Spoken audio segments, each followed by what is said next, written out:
Ketika ada pilihan pemenang karya arsitektural istana negara di calon ibu kota baru diumumkan, saya ilfil. Maaf ya, asli saya hilang feeling. Ilfil bukan pematung atau perupa yang karyanya luar biasa tersebut yang membuat saya ilfil, namun lebih karena keilmuan arsitektural ruang, bangunan, tata kota yang bablas gak berkarakter itu yang saya lebih melihatnya tidak keren. Mungkin ilmu saya rendah, jauh lebih rendah dari si pemilih yang memenangkan karya perupa legendaris tersebut.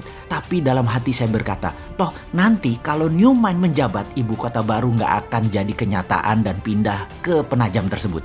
Terlalu mahal, tidak efisien, pemborosan, dan tidak berdampak dalam ekonomi makro dan mikro memindahkan pusat pemerintahan ke daerah baru yang virgin tersebut. Saking perawannya, sampai-sampai nggak ada sejarah napak tilas wilayah tersebut yang pas untuk storytelling ke anak cucu akan rencana ke depan pantas ibu kota pusat pemerintahan itu berada di lokasi Penajam tersebut. Kalaupun ada, perlu jangka yang sangat panjang. Bahkan banyak pengamat pertahanan yang berkomentar bahwa lokasi tersebut tidak memiliki kelayakan untuk dibuat ibu kota negara superpower, menggeser pusat pemerintahan ke arah wilayah yang defenseless atau sulit dijaga karena banyak infrastruktur pertahanan dan keamanan yang belum siap, membuat berbahaya ibu kota berada di lokasi tersebut. Jadi pastinya karya arsitektural tadi nggak akan dilanjutkan oleh New Mind kalau nanti berkuasa. Bener deh, kalau hanya membangun komplek perkantoran mungkin desain tadi masuk, namun membangun ibu kota, masa kayak membangun kota Alam Sutra, Serpong, BSD, Pantai Indah Kapuk,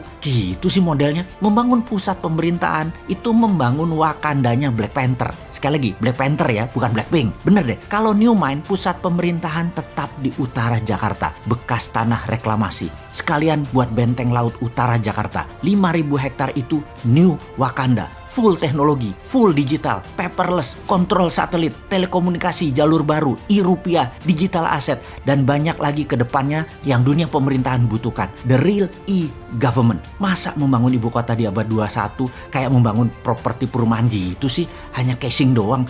Malu-maluin aja nih bernegara kalau begini. Kembali ke lokasi Penajam. Apa yang kita lakukan oleh New Mind? Tetap dibangun dan pasti dibangun oleh New Mind, namun dijadikan seperti kota Seattle. Penajam akan jadi Seattle-nya Indonesia, yaitu pusat perekonomian high-tech. Kalau sahabat ke kota Seattle di Amerika, kota ini benar-benar by design. Pusat teknologi seperti Boeing, Starbucks, dan banyak lagi infrastruktur ekonomi mendukung kota tersebut. Strategi ibu kota ke Penajam jauh dibandingkan dengan strategi membangun kota Seattle. Nggak sedetail Seattle. Jadi nggak usah dilanjutin deh Penajam. Sementara Seattle tuh hanya kota loh, bukan pusat pemerintahan sebuah negara besar. Lalu New Mind bagaimana rencana untuk Penajam tengahnya Indonesia itu? Pertama, membangun pelabuhan laut dan bandara dengan 3 airstrip. Besarnya bandara tersebut adalah untuk 100 juta kapasitas penumpang per tahun. Kemudian swasta besar dunia dikasih fasilitas untuk membangun di sana tanpa pajak selama 25 tahun. Beri tax holiday di sana. Yakin pasti Disneyland akan membangun di sana. Universal Studio akan bangun di sana. Bangun pusat hiburan dan MICE di sana. Pusat kesehatan seperti di Penang, Malaysia dibangun di sana. Pusat kesehatan yang murah, efisien, dan dokter serta semua sarana kesehatan terbaik ada di sana. Semua warga tinggal di sana selama 10 tahun tidak bayar pajak di kota baru Penajam. Bisnis tidak bayar pajak selama 10 tahun. Apapun mulai dari yang kecil-kecil hingga pabrik mobil, pesawat terbang, pabrik kapal laut, dan lain sebagainya free tax.